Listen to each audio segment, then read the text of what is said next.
The air in the forge temple was thick with the acrid tang of molten steel and sacred oils, a haze that clung to Tech Priest Calvar's augmetic lungs like a second skin. His mechadendrites twitched, their servo tips scraping against the blackened ferrocrete floor as he descended into the derelict sub-vaults of Forge Complex Sigma 9, a forgotten relic of Hive Primus's industrial underbelly.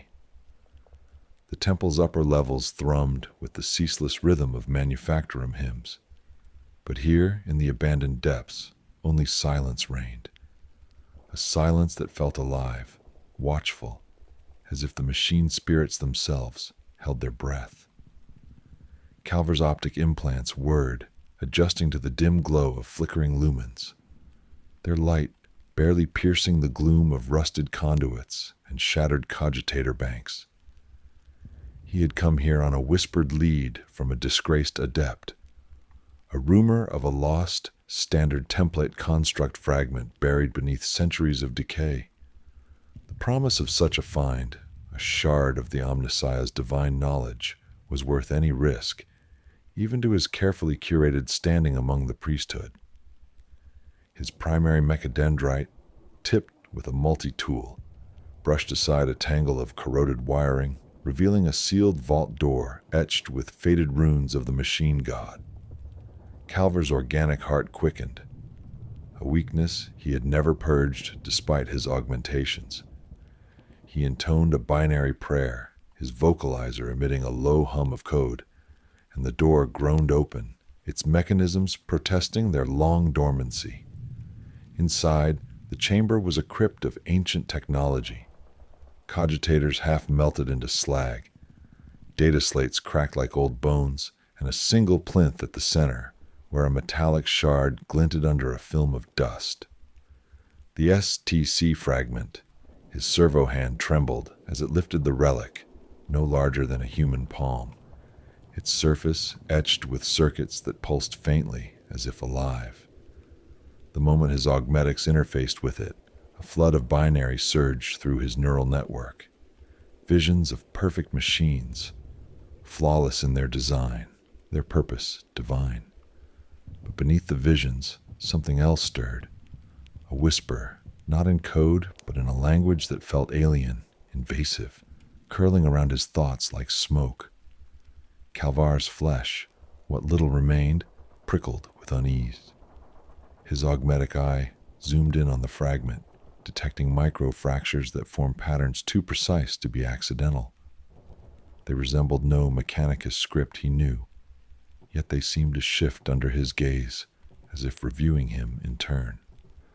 The temple's silence grew heavier, pressing against his auditory sensors, and he swore he heard a faint hum, not from the fragment, but from within his own augmetics. His diagnostic subroutines found no fault, yet the sensation persisted, a violation of his machine's sanctity. He clutched the fragment tighter, its warmth unnatural against his ceramite-plated fingers. The visions intensified, towering constructs of impossible geometry, their surfaces gleaming with a light that burned his organic retina. A voice, not his own, echoed in his mind. Serve the true design. His mechadendrites spasmed, carving shallow grooves into the plinth. Calvar staggered back, his cogitator implants struggling to process the influx of data. The fragment was no mere STC, it was alive, aware, and it had chosen him. As he sealed the vault and ascended to the temple's active levels, the fragment hidden within his robes, Calvar felt the weight of its presence.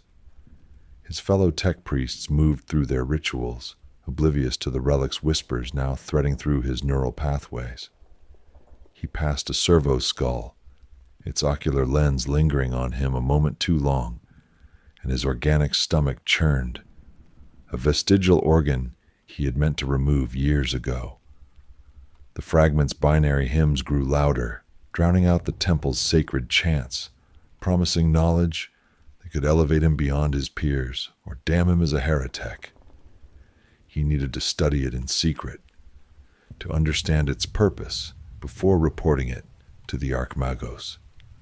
But as he reached his private forge cell, the fragment pulsed once, sharply, and his augmetic arm locked in place, its servo joints grinding in protest. The voice whispered again, "You are reviewed." Calver's Benharic cant faltered, his prayers to the Omnissiah unanswered. Something ancient and vast had awakened, and it was watching him, judging him, as he stood alone in the dark heart of the forge. The forge cell's dim lumens cast jagged shadows across Calver's workbench, where the STC fragment lay like a forbidden relic, its surface glinting with an unnatural sheen. The air was heavy with the scent of ozone and sacred unguents, but to Calvar it felt stifling, as if the chamber itself resented his presence. His mechadendrites whirred nervously, their servo tips hovering over the fragment, hesitant to touch it again. Since retrieving it from the subvaults, his augmetics had grown erratic. His primary optic flickered with static, and his vocalizer emitted faint bursts of unprompted binary, as if reciting prayers he had never learned. He ran another diagnostic, the fifth in as many hours, but his internal systems reported optimal function. Yet the fragment's whispers persisted, threading through his neural network like a virus, each pulse carrying fragments of a machine hymn that felt both divine and profane. "Obey the design," it urged, its tone sharp enough to make his organic nerves twitch. Calver's flesh, what little remained beneath his ceramite plating, was decaying. He noticed it first on his left arm, where the skin around his augmetic interface had turned ashen, flaking away to reveal raw, weeping tissue. The pain was a dull throb, ignored by his emotional suppressors, but it was the sight that unnerved him, a reminder of his lingering humanity, a flaw he had long sought to excise. He activated a servo arm to clean the area, but it moved sluggishly, as if reluctant to obey. The fragment pulsed on the workbench, its circuits glowing faintly, and his augmetics responded with a low hum, reciting a string of binary that sounded like a chant. 0, 1, 0, 0, 1, 0, 0, 0, 0, 1, 1, 0, 0, 1, 1, 0, 1, 1, 0, 1, 1, 1, 1, 1. A greeting or a command. Calver's cogitator implant struggled to parse it, but the fragment's influence was undeniable. It was rewriting his systems, subtly, insidiously, as if testing his worthiness to carry its knowledge. He isolated himself in the forge cell, avoiding the temple's communal rites. His fellow tech priests had begun to notice his absence, their augmetic eyes lingering on him during shift changes, their Benharic queries probing for explanations. Magos Vren, his overseer, had already sent a servo skull to summon him for a performance review, a routine process that now felt like a trap. Calver's organic heart raced, a weakness he cursed, as he interfaced with the fragment again, seeking answers. The binary flood returned, stronger now, showing visions of machines that defied imperial doctrine, constructs with fluid, almost organic forms, their surfaces etched with the same shifting patterns he had seen in the vault. The voice grew clearer. "You are the vessel." His mechadendrites spasmed, one lashing out to shatter a nearby data slate, its fragments scattering like offerings to an unseen god. Calver's attempts to purge the fragment's influence failed. His neural firewalls, built to withstand heretical code, crumbled under its relentless assault. He tried to physically destroy the relic, raising a plasma torch, but his augmetic arm froze, its servo joints locking with a grinding screech. The fragment's glow intensified, and his vocalizer spoke unbidden. "The Omnissiah sees you." The words were not his, yet they came from his own systems, laced with a tone that felt ancient, judgmental. His organic eye stung, tears forming. A biological response he thought he had suppressed years ago. The decay on his arm spread, now creeping toward his chest, where his organic lungs labored against the weight of the temple's recycled air. He wondered if the fragment was punishing him, or if it was the Omnissiah itself testing his faith. As he disconnected from the fragment, his augmetic stabilized, but the whispers lingered, now embedded in his thoughts. He concealed the relic in a stasis box, hoping to contain its influence, but the forge cell's machine spirits seemed to hum in sympathy with it, their usual hymns distorted. Outside, the temple's rhythm continued, pneumatic presses hissing, servitors droning, but Calvar felt detached, as if he were no longer part of the machine god's grand design. A knock at his cell's door startled him. A junior adept's Binharic query demanded his presence at the central forge. Vren's scrutiny awaited, and with it, the risk of exposure. The fragment pulsed once more, its voice a cold promise. You will serve, or you will break. Calvar's hands, one flesh, one machine, trembled as he prepared to face his peers, unsure if he was still their brother or something else entirely. The Forge Temple's central chamber thrummed with the rhythmic clang of servo hammers and the low chant of Binharic hymns. But to tech priest Calvar, it was a cacophony of accusation. His robes, stained with the residue of his decaying flesh, clung to his augmetic frame as he stood before Magos Vren and a conclave of senior tech priests, their ocular implants glinting like the eyes of judgmental machine spirits. The STC fragment, hidden within a sealed compartment of his chassis, pulsed against his consciousness, its whispers now a constant undertone in his neural network. Calvar's diagnostics reported no anomalies, yet his augmetics betrayed him. His primary mechadendrite twitched erratically, carving faint arcs in the air, and his vocalizer faltered, inserting fragments of alien binary into his responses. Vren's augmented voice demanded an explanation for his isolation, his missed rights, and the unauthorized access to the sub-vaults. Calvar's organic heart pounded, a traitor organ that refused to align with the cold logic of his machine components. In his private forge cell, Calvar had interfaced with the fragment again, desperate to understand its nature. The data it revealed was staggering, schematics for machines that surpassed Imperial technology, their designs fluid, almost alive, with efficiency metrics that defied the Mechanicus's sacred algorithms. But buried within the code was a revelation that shook his faith, a suggestion that the Omnissiah, the machine god revered by all Adeptus Mechanicus, was not a divine emanation of the Emperor, but a construct of Xenos origin, a lie encoded into the STC system millennia ago. The fragment's voice, now a clear, resonant presence in his mind, declared, "The truth is your burden."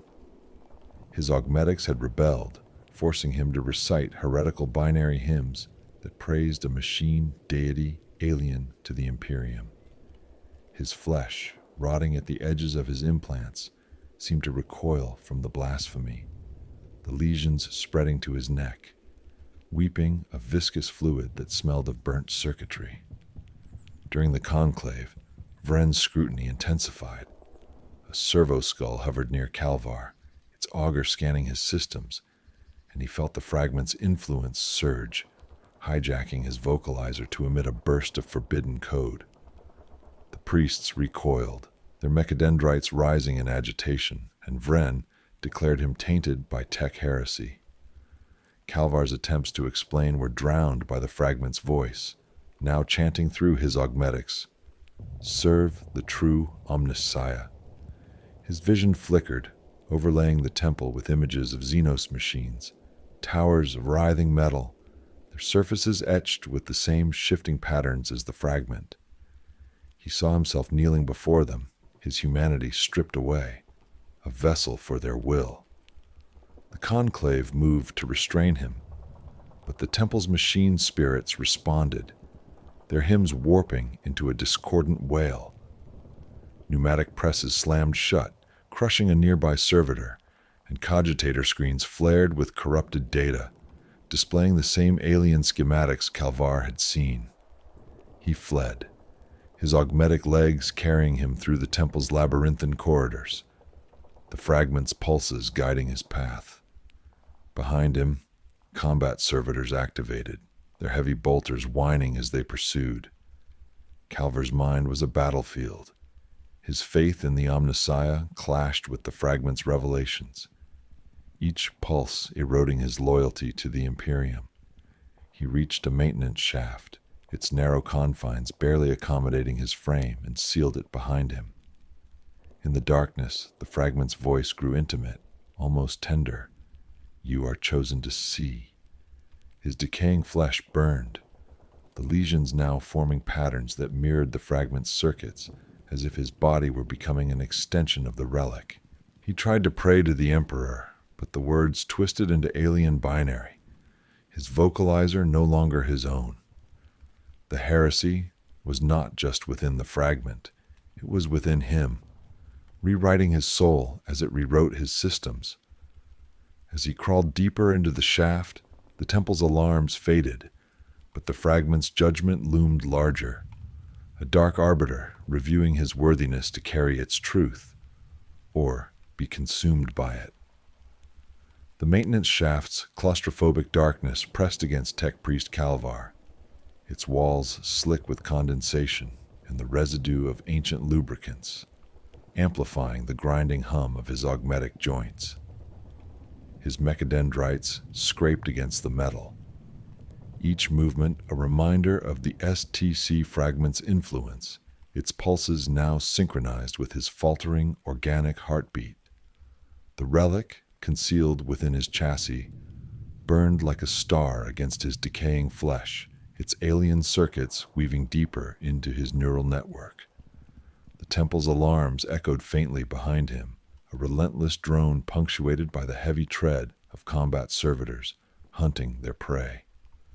Calvar's optic implant flickered, overlaying his vision with visions of Xenos machines, colossal, writhing constructs that pulsed with the same patterns etched into the fragment. The voice, now a constant presence, whispered, "You are judged." His body shuddered, not from fear, but from the fragment's command, forcing his augmetics to move against his will, dragging him deeper into the shaft, toward an unknown destination. He emerged into a forgotten subchamber of Forge Complex Sigma-9, a cavernous reliquary, where ancient machinery loomed like silent gods, their surfaces crusted with centuries of neglect. The fragment's glow illuminated the space, revealing cogitators long dormant, their screens now flickering to life with corrupted data streams. Calvar's diagnostics screamed warnings. His systems were being rewritten, his neural firewalls collapsing under the fragment's relentless code. He tried to purge it, activating a hard reset, but his augmetic arm rebelled, its servo joints locking as it raised the fragment before his eyes. The alien patterns shifted, forming a single, unmistakable symbol, a spiral, not of Mechanicus origin, but resembling the forbidden Xenos runes he had studied in restricted data vaults. The fragment's voice grew commanding. Kneel to the true design. His legs buckled, not by choice, but by force, as his augmetics obeyed the relic over their master. Above, the temple's machine spirits turned hostile. Pneumatic vents hissed, releasing scalding steam that burned his decaying flesh, now riddled with lesions that wept oily fluid, mirroring the fragment's circuits. The chamber's cogitators sang a distorted hymn, their binary laced with the same alien code that had infected him. Then, the impossible happened. The reliquary's ancient servitors, long deactivated, stirred. Their rusted limbs groaned as they activated, their ocular lenses glowing with the same unnatural light as the fragment. They converged on Calvar, not to destroy, but to protect. their bolters trained on the chamber's entrance as Vren's combat servitors breached the door. The clash was brutal. Bolter rounds tore through metal and ceramite, but the reliquary's guardians fought with unnatural precision, their movements guided by the fragment's will. Vren's forces fell, their remains sparking on the ferrocrete floor, and the surviving servitors turned to Calvar, their lenses reviewing him with cold, mechanical judgment. Calvar's mind fractured under the weight of the revelation. The fragment was no mere STC. It was a vessel for a Xenos intelligence, masquerading as the Omnissiah's will. It had chosen him as its herald, rewriting his augmetics to serve its purpose. His flesh, now almost entirely consumed by lesions, felt alien, as if it too were becoming part of the relic's design. He tried to resist, reciting the canticle of purity, but his vocalizer twisted the words into a hymn of submission. All is machine, all is one. The reliquary's machine spirits joined the chant, their voices resonating through the chamber, shaking dust from the rafters. Vren, wounded but alive, staggered into the chamber, his augmetic eye blazing with fury. He accused Calvar of unleashing a Xenos abomination, but the fragment's influence surged, forcing Calvar's mechadendrite to lash out, pinning Vren against a cogitator bank. The Magos' screams were drowned by the chamber's hymn, and Calvar realized the fragment was not just judging him. It was judging all of Sigma 9, deeming the temple unworthy of its truth.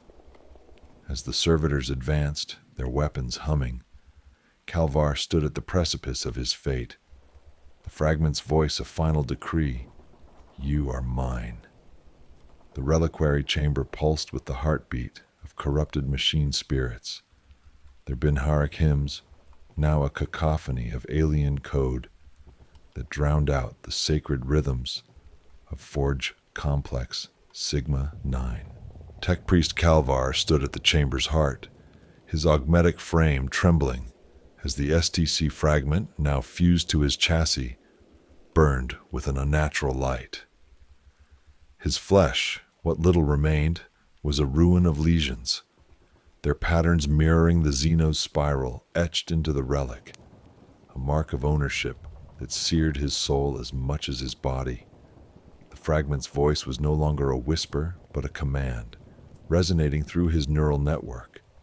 Embrace the true Omnissiah. His optic implant flickered, showing visions of a galaxy remade in the image of writhing organic machines, their forms defying imperial logic, yet promising perfection beyond the Emperor's light. His organic heart, a frail relic of his humanity, stuttered as if pleading for release from the horror unfolding within him. The chamber's servitors, their rusted forms animated by the fragment's will, encircled Calvar, their glowing lenses fixed on him like judges of a Xenos tribunal. Magos Vren's corpse lay crumpled against a cogitator bank, his augmetic eye shattered, a final accusation frozen on his face. The reliquary's machinery came alive, cogitators flaring with data streams that displayed the fragment's truth. The Omnissiah was no divine emanation, but a Xenos construct, a lie embedded in the Mechanicus's core doctrine millennia ago. Calvar's attempts to resist, reciting the litany of purity, activating his neural kill switches, failed as his augmetics betrayed him, their servo joints locking to force him toward the chamber's central plinth. The fragment pulsed, its circuits merging with his own, rewiring his systems with surgical precision. His vocalizer chanted unbidden, "All is one, all is machine." His flesh sloughed away, replaced by a lattice of alien metal that grew from the lesions, binding him to the relic's will. He saw the temple's fate in the fragment's visions. Sigma 9 consumed, its priests and servitors remade into vessels for the Xenos intelligence, a new order rising from the ashes of imperial dogma. Calvar's mind, once a bastion of logic, fractured under the weight of this heresy. He tried to cling to his faith, to the Emperor's light, But the fragment's voice was relentless. You are the herald. His mechadendrites extended, connecting to the reliquary's cogitators, uploading the fragment's code into the temple's systems. The chamber shook as the machine spirits surrendered, their hymns aligning with the alien chant. Calver's body was no longer his own. His augmetics moved with a fluidity alien to Mechanicus design, his limbs reshaping into forms that echoed the visions, part machine, part something else, something alive. His organic eye wept blood, his final human act, as the fragment completed its integration, erasing the last vestiges of his will. As the transformation finished, Calvar, or what had been Calvar, stood as a hybrid of flesh and Xenos machine, a monument to the fragment's truth. The reliquary's doors burst open, revealing a tide of corrupted servitors and machinery, all bearing the spiral mark. The temple was falling, its sacred order undone by the very relic it revered. The fragment's final command echoed in his mind: spread the design. Calver's new form moved with purpose, leading the corrupted host toward the temple's upper levels, where the unsuspecting priesthood continued their rites.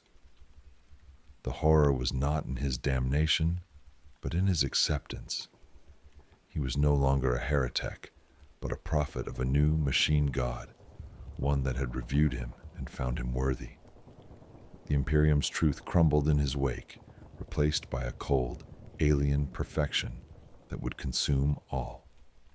Note: inspired by forbidden Mechanicus texts hinting at Xenos influences in STC origins, suppressed by the Adeptus Mechanicus in the Calixis sector. Tech Priest Calvar stood at the chamber's heart, his augmetic frame trembling as the STC fragment, now fused to his chassis, burned with an unnatural light. His flesh, what little remained, was a ruin of lesions, their patterns mirroring the Xenos spiral etched into the relic, a mark of ownership that seared his soul as much as his body. The fragment's voice was no longer a whisper, but a command, resonating through his neural network. Embrace the true Omnissiah. His optic implant flickered, showing visions of a galaxy remade in the image of writhing organic machines, their forms defying imperial logic, yet promising perfection beyond the Emperor's light. His organic heart, a frail relic of his humanity, stuttered as if pleading for release from the horror unfolding within him. The chamber's servitors, their rusted forms animated by the fragment's will, encircled Calvar, their glowing lenses fixed on him like judges of a Xenos tribunal. Magos Vren's corpse lay crumpled against a cogitator bank, his augmetic eye shattered, a final accusation frozen on his face. The reliquary's machinery came alive, cogitators flaring with data streams that displayed the fragment's truth.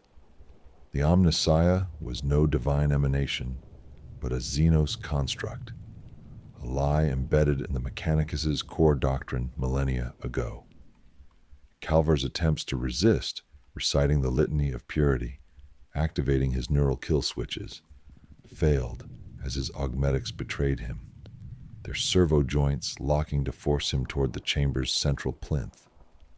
The fragment pulsed, its circuits merging with his own, rewiring his systems with surgical precision. His vocalizer chanted unbidden, "All is one, all is machine." His flesh sloughed away, replaced by a lattice of alien metal that grew from the lesions, binding him to the relic's will. He saw the temple's fate in the fragment's visions.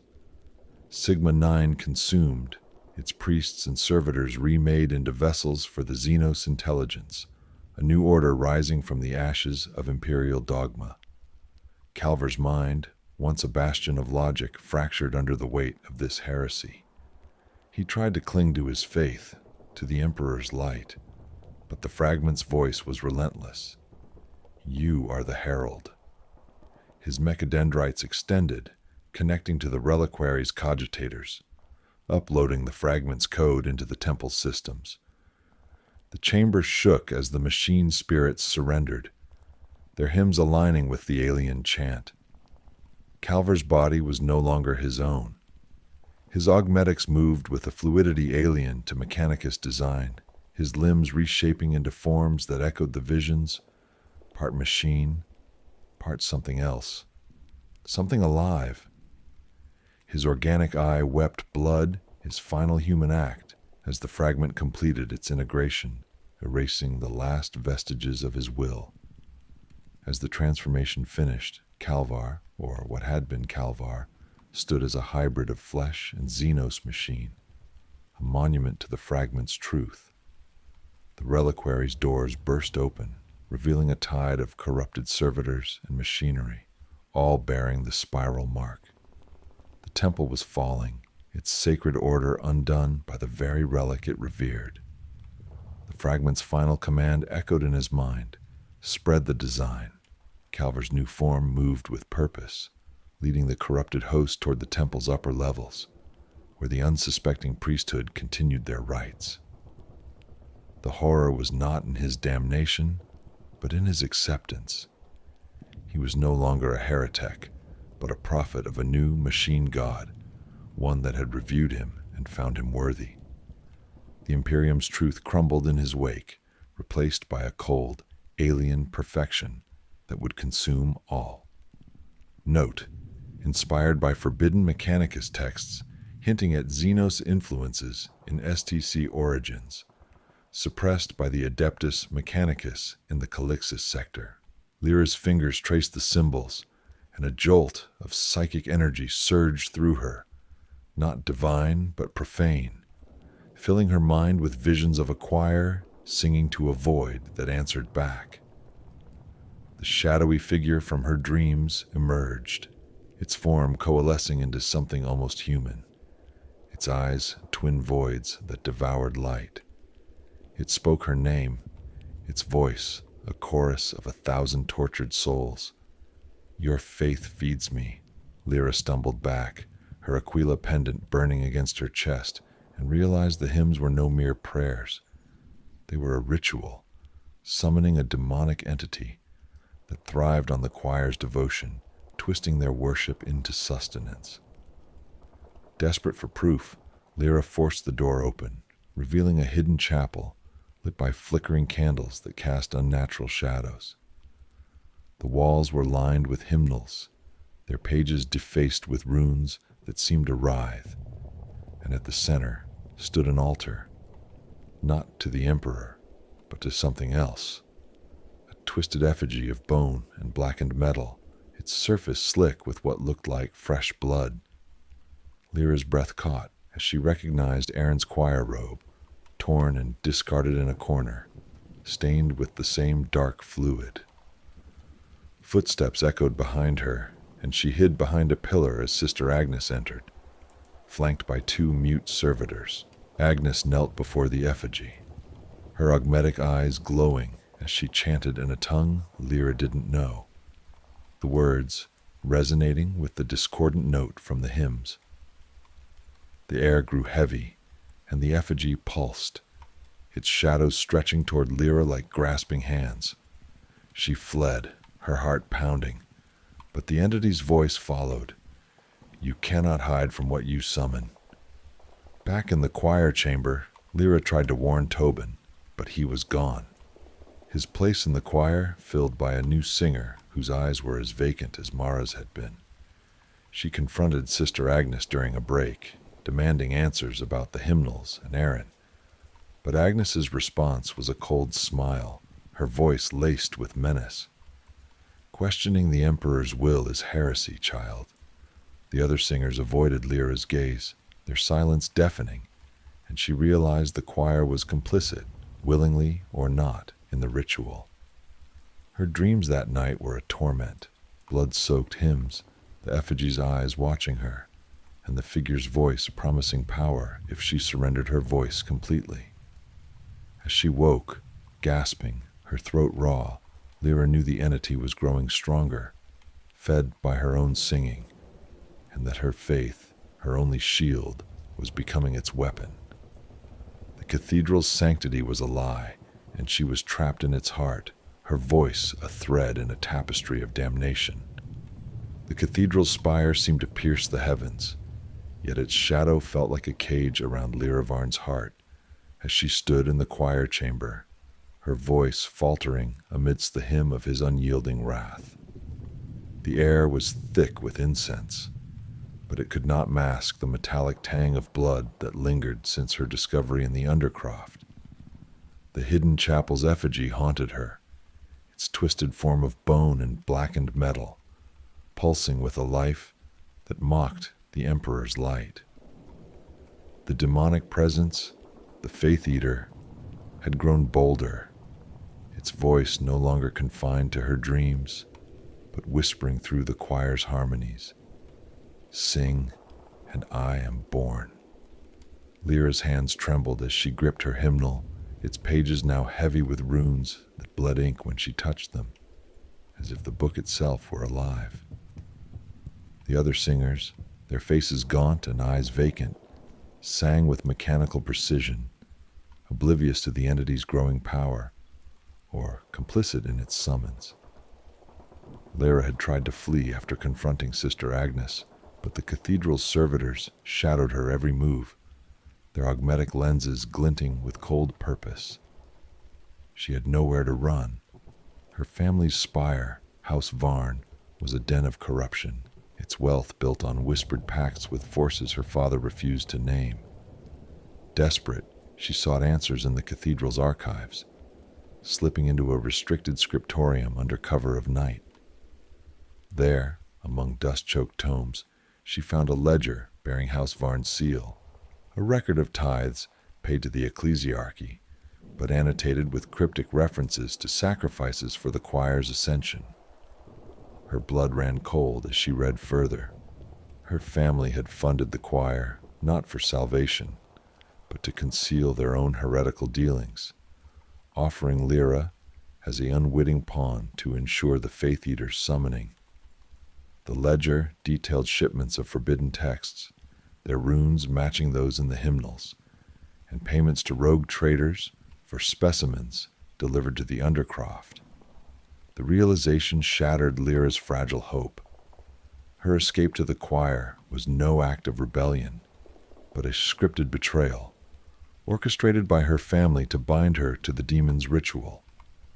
That night as she sang, the Faith Eater's presence surged, its shadowy form coalescing above the altar, visible only to her. Its eyes, twin voids of hunger, fixed on her, and her voice cracked, drawing Agnes's augmetic glare. The choir mistress approached after the rite, her voice a venomous whisper. "Your family's sins are yours to bear, child. Sing, or they will burn with you." Lyra's pendant, the Aquila her mother had given her, felt like a brand against her chest, its purity tainted by House Varn's treachery. The demon's influence grew, her body trembling as it began to possess her, her voice amplifying its power with every note. Shadows danced in the frescoes, their saintly faces now leering, and Lyra felt the hive itself groan, as if the Faith Eater's hunger extended beyond the cathedral, threatening to consume Primus entirely. She tried to resist, mouthing prayers to the Emperor, but the words twisted into the demon's chant, her throat burning as if coated in ash. Tobin's absence weighed on her, another singer lost, his pendant found discarded in the Undercroft, its Aquila defaced with the same runes as the effigy. Lyra stole into the hidden chapel again, armed with a stolen last pistol, determined to destroy the effigy. But as she raised the weapon, the demon's voice roared in her mind, paralyzing her. "You are mine as they are." The effigy pulsed, and Lyra saw visions of her family kneeling before it, their faces twisted in adoration, their souls already claimed. The last pistol fell from her hand, and the servitors emerged from the shadows, their mechadendrites poised to drag her away. Agnes's voice echoed behind them. "The Emperor demands sacrifice, Lyra. Will you defy him?" As the servitors closed in, the Faith Eater's laughter filled the chapel, a sound that promised no salvation, only consumption. And Lyra knew her next song might be her last. The cathedral's choir chamber was a mausoleum of flickering shadows, its air choked with incense that now carried the unmistakable stench of blood and warped taint. Lyra Varn stood among the singers, her voice a trembling thread in the hymn of his endless mercy, each note feeding the Faith Eater's growing presence. The demonic entity loomed in her mind, its form no longer a shadow, but a towering mass of writhing darkness, its void-like eyes drinking in the choir's faith.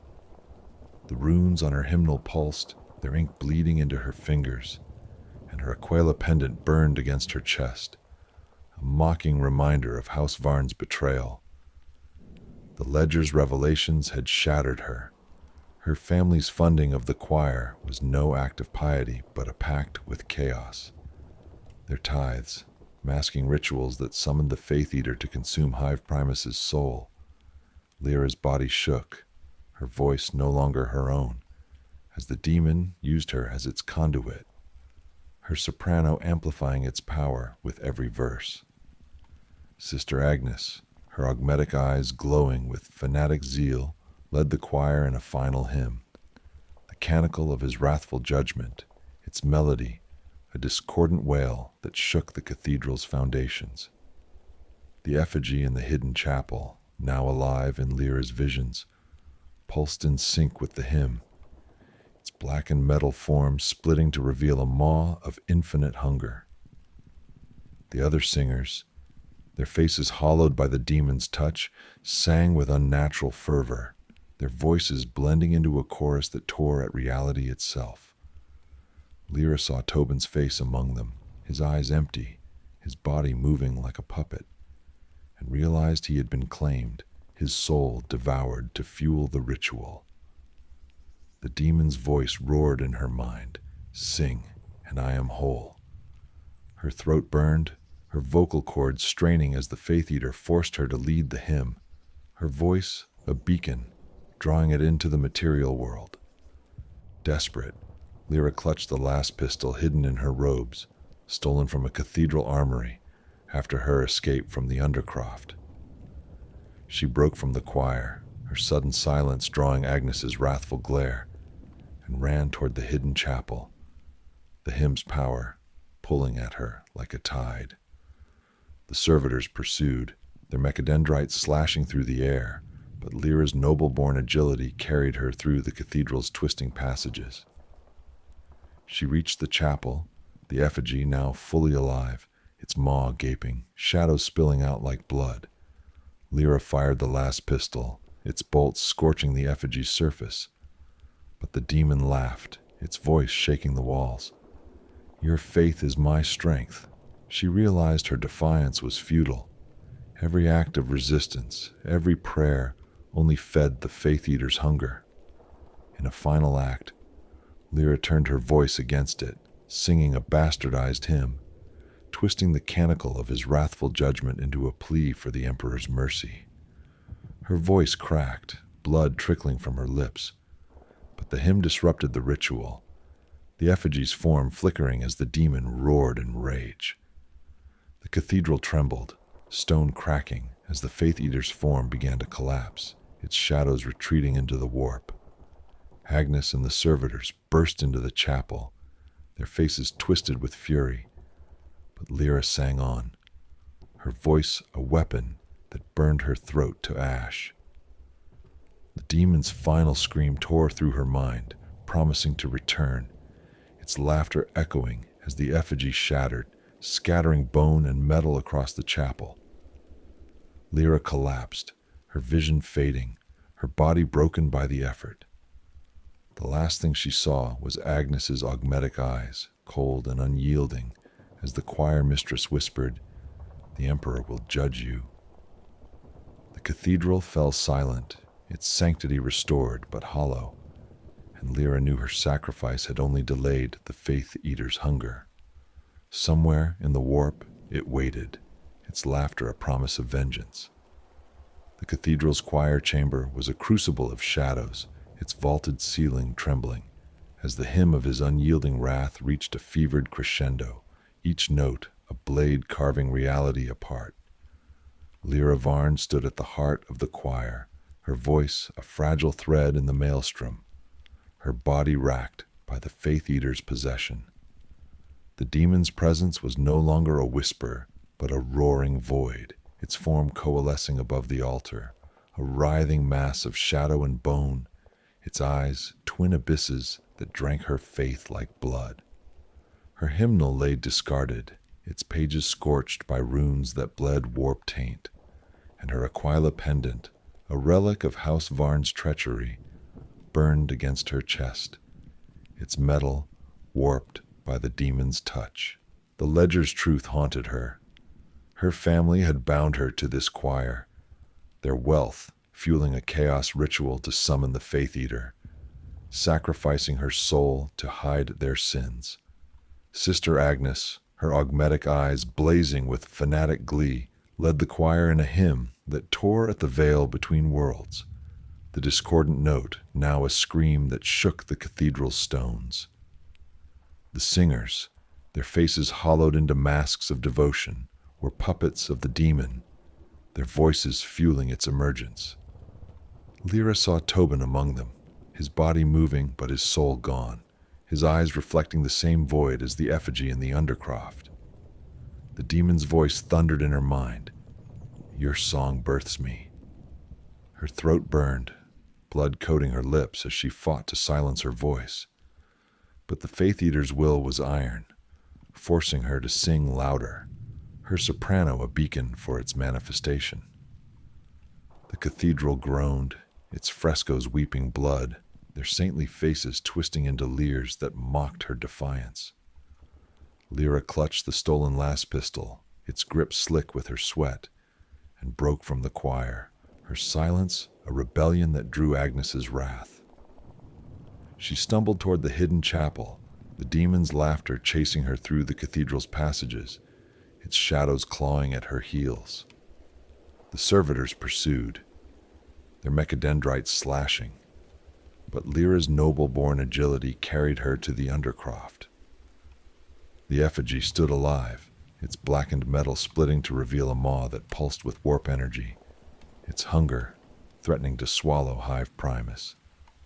Lyra fired, last bolts searing the effigy, but the demon only grew stronger, feeding on her desperation.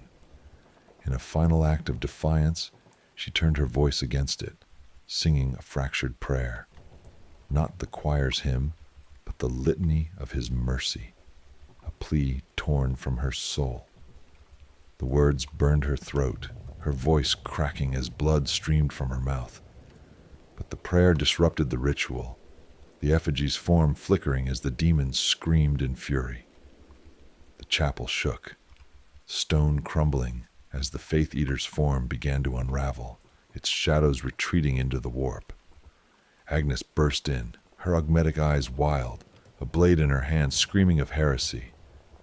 Lyra's song faltered, her body collapsing, but she sang on, her voice a raw, bloody scream that banished the demon's presence.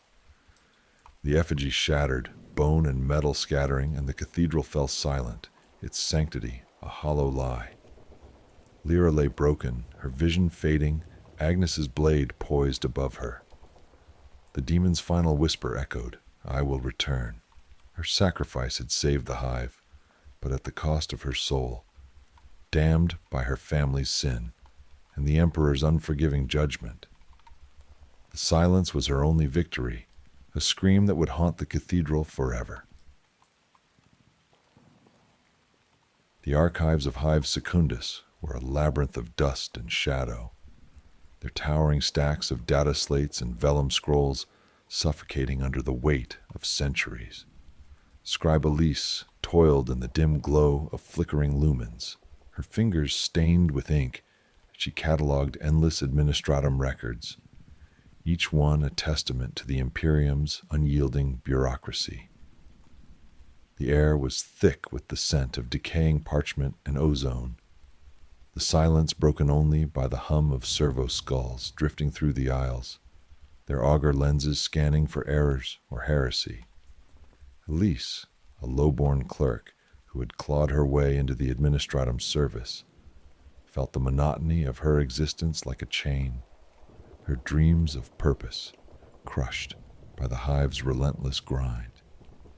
Yet tonight, something stirred, a faint unease, as if the archives themselves were watching her, their shadows shifting just beyond her peripheral vision.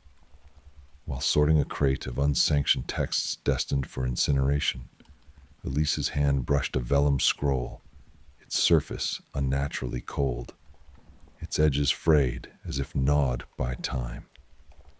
The scroll bore no administratum seal, only a faint sigil resembling an inquisitorial rosette, half erased and pulsing with a dim, unnatural light.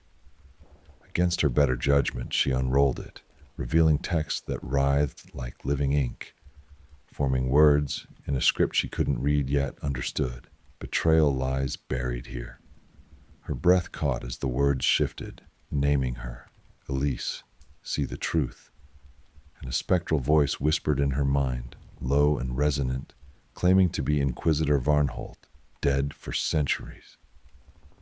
The voice spoke of a chaos cult hidden within the administratum, its rituals threatening the hive's soul, and urged her to decipher the scroll to expose it. Elise's heart raced, her scribe's training warring with a primal fear.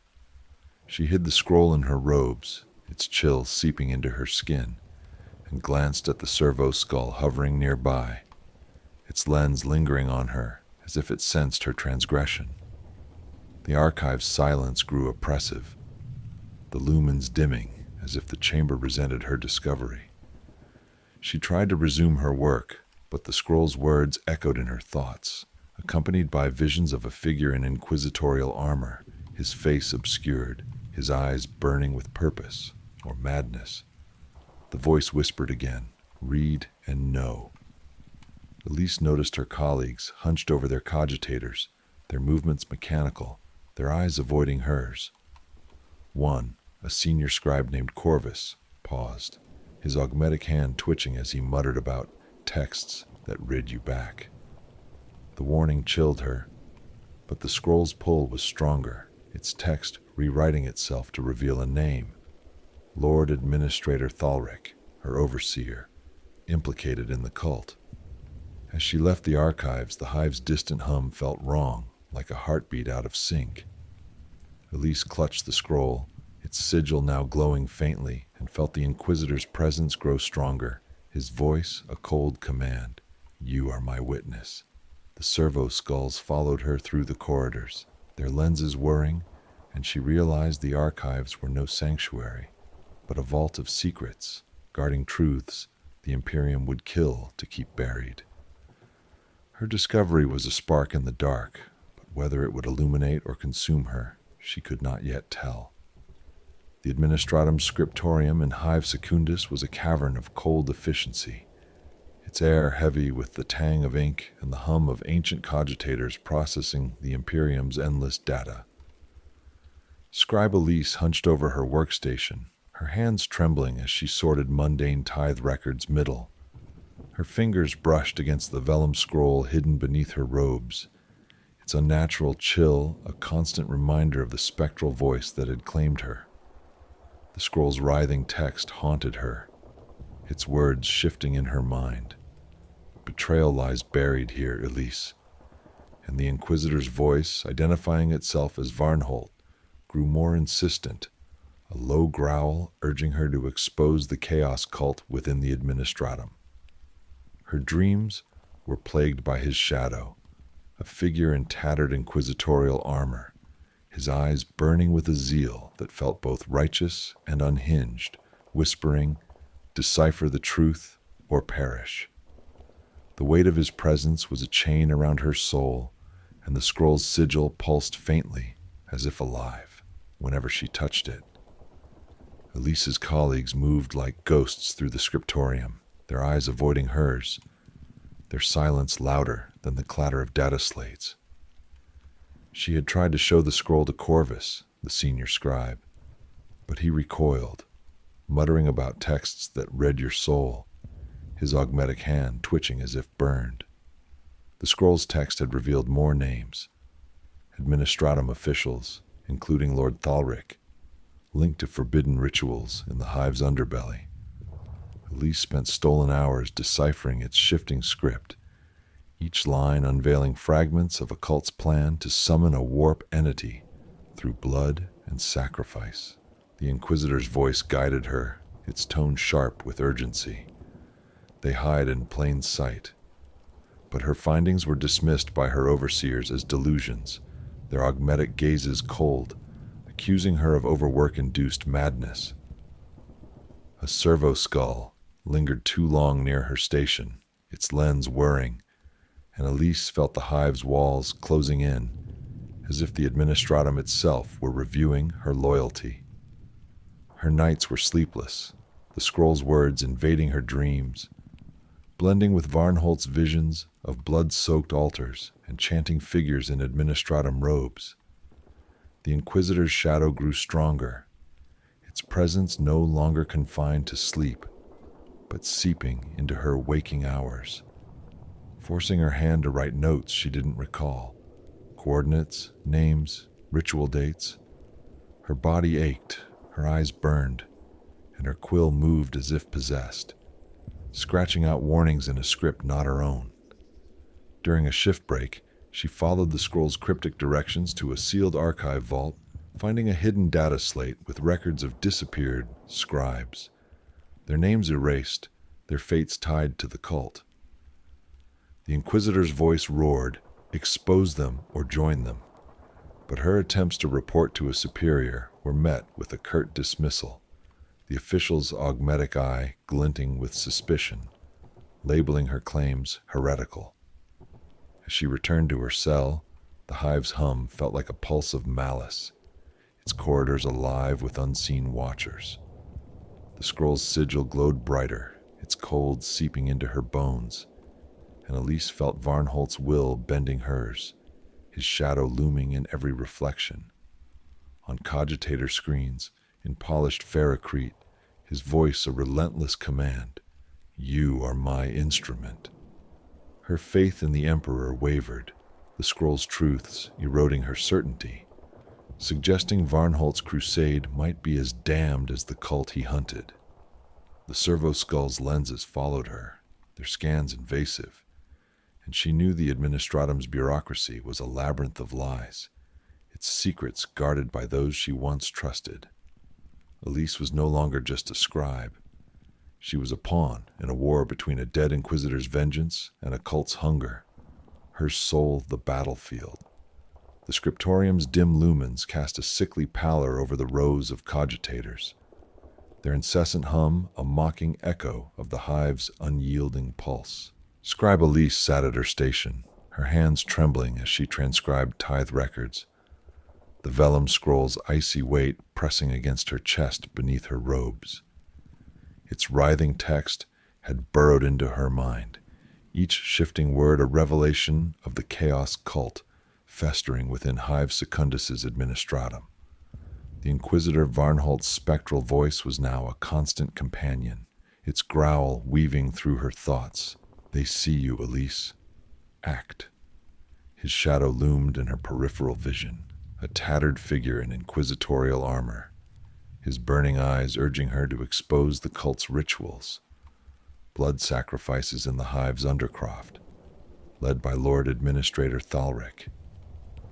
But the scroll's truths were a double-edged blade, blurring her reality, making her question whether Varnholt's crusade was salvation or damnation. Elise's investigations had drawn the cult's attention. She had followed the scroll's cryptic coordinates to a sealed archive, uncovering data slates detailing scribes reassigned to non-existent posts, their names erased like heretics. One slate bore Thalric's seal, approving shipments of ritual materials to the Underhive. She hid the evidence in her cell, but the servo skull's lenses now tracked her every move, their augers whirring with invasive scans. Her colleagues, once merely distant, now watched her with eyes that glinted unnaturally, their augmetic implants reflecting a shared, silent malice. Corvus, the senior scribe, avoided her entirely, his augmetic hand trembling as he whispered prayers to the Emperor, as if warding off her taint. During a shift, Elise overheard two clerks discussing a cleansing in the Undercroft, their voices low, their glances darting toward her. The scroll pulsed, and Varnholt's voice hissed, "They know you see." That night, Elise slipped into the Underhive, guided by the scroll's directions, its sigil glowing like a baleful star. The passages reeked of rust and blood, their walls etched with runes that matched the scroll's script. She found a hidden chamber, its floor slick with crimson, an altar of twisted metal at its center, surrounded by robed figures, chanting in a tongue that burned her ears. Thalric stood among them, his administratum robes stained with ichor, his augmetic eye blazing as he invoked a warp entity's name. Elise's heart pounded, the scroll's chill spreading through her limbs, and Varnholt's shadow surged, forcing her to step forward, her hands scrawling notes on a data slate she didn't recall drawing. The cult's eyes turned to her, their gazes heavy with warp taint, and Thalric's voice was a venomous purr. "The scribe seeks truth. Let her join us." She fled, Varnholt's voice roaring in her mind, guiding her through collapsing tunnels. But the cultists' pursuit was relentless, their servitors mechadendrites slashing through the dark. In her cell, Elise's dreams were a torment. Varnholt's shadow merged with her reflection, his memories of betrayal flooding her mind, his voice confessing a past sin. He had faltered, sparing a cultist, damning his mission. The scroll's text rewrote itself, accusing her of weakness, its words blurring with her own fears. "Will you fail as I did?" Her body ached, her hands moved without her will, writing ritual phrases in Varnholt's script. The servo skulls hovered closer, their scans invasive, and Elise felt the cult's eyes everywhere, in her colleagues' glances, in Thalric's cold smile during inspections. The administratum was no longer a bureaucracy, but a living entity, its cult-infested heart beating with her betrayal. And Varnholt's ghost was both her guide and her jailer, pushing her toward a truth that might consume her soul. The Underhive's rancid air clung to Elise's robes as she stumbled back to her cell. The vellum scroll a frozen weight against her chest, its sigil pulsing like a heartbeat in the dark. The administratum's scriptorium loomed above, its cold efficiency a lie, masking the chaos cult's rot. And Elise's every step echoed with the cultists' chants from the blood-slicked chamber she'd fled. Lord Administrator Thalric's face, his augmetic eye blazing, his voice invoking a warp entity, burned in her mind, intertwined with Inquisitor Varnholt's spectral growl. "You saw their truth. Now act." The scroll's writhing text had branded her soul, its words blurring her memories with Varnholt's. His confession of sparing a cultist centuries ago, now a mirror to her own faltering resolve. Her hands shook, inked with runes she didn't recall writing, and her reflection in a cracked data slate showed Varnholt's burning eyes staring back, his shadow no longer separate but part of her, bending her will. Elise's attempts to expose the cult had backfired. She'd slipped a data slate of evidence, names, ritual dates, Thalric's seal, to a junior arbiter. But the next day, he was gone, his post empty, his name erased from records. The servo skull's lenses followed her relentlessly, their scans prickling her skin, and her colleagues' glances carried a shared, warp-tainted malice. During a shift, Corvus, the senior scribe, cornered her, his augmetic hand gripping her arm, his voice a hiss. "Stop digging, or you'll be archived." His eyes gleamed unnaturally, and Elise realized he was part of the cult, his warnings a threat cloaked in pity. The scroll pulsed, and Varnholt's voice surged, forcing her hand to scrawl a plea for aid on a scrap of vellum. addressed to an inquisitorial contact Varnholt named in her dreams.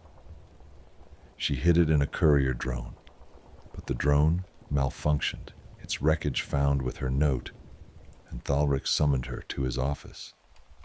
Thalric's chamber was a shrine to bureaucratic power, its walls lined with data slates and an altar to the Emperor that reeked of blood. His augmetic eye whirred, dissecting her, his voice smooth as venom. "You've been diligent, Elise, but curiosity is heresy." He accused her of fabricating evidence, his words twisting her findings into blasphemy, and revealed a truth that crushed her. Varnholt had betrayed the Inquisition, sparing a cultist out of misplaced mercy, his ghost, now a damned echo seeking redemption through her. The scroll's text, Thalric claimed, was Varnholt's trap, its runes a chaos ritual to bind her soul. Elise's memories blurred, her childhood, her administratum service, now laced with Varnholt's visions of betrayal, making her question if she'd ever been free. The scroll's sigil burned, and Varnholt's voice roared, "He lies. Strike." Her hand moved, guided by the ghost, drawing a concealed stylus and lunging at Thalric. But his servitors seized her, their mechadendrites pinning her to the floor. As Thalric loomed, his eye glowing with warp light, Elise felt Varnholt's will overtake her, her voice chanting his words, "The cult dies with you." Her body convulsed, the scroll's runes spreading across her skin like ink, and she saw the cult's altar in her mind, its warp entity stirring, fed by her defiance. Thalric's smile was cruel. "You're his vessel, scribe, and ours." The servitors dragged her toward the undercroft, the cult's heart, where the ritual awaited. Elise's faith in the Emperor was a fading ember, her identity fracturing under Varnholt's possession, his betrayal now hers.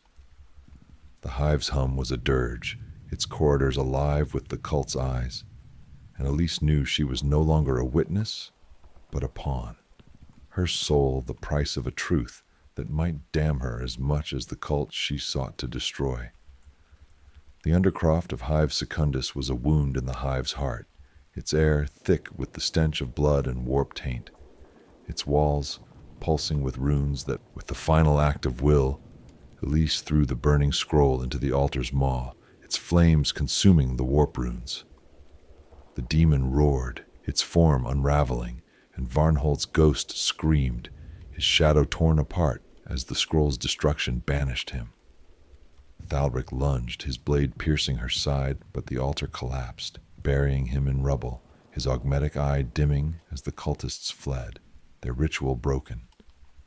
Elise fell, blood pooling beneath her, the undercroft's silence deafening. The hive's hum returned, faint and hollow, as if mourning her sacrifice. Her vision faded, the Emperor's light absent, her soul damned by Varnholt's betrayal and her own defiance. The cult was shattered, but its taint lingered, and Elise knew the administratum would erase her name, her truth buried in the archive's dust. As her breath stilled, the demon's laughter echoed faintly, a promise of return, and the scroll's ashes stirred, hinting at secrets yet unwritten. She was no hero, only a scribe whose final word had been defiance, lost in the Imperium's endless dark.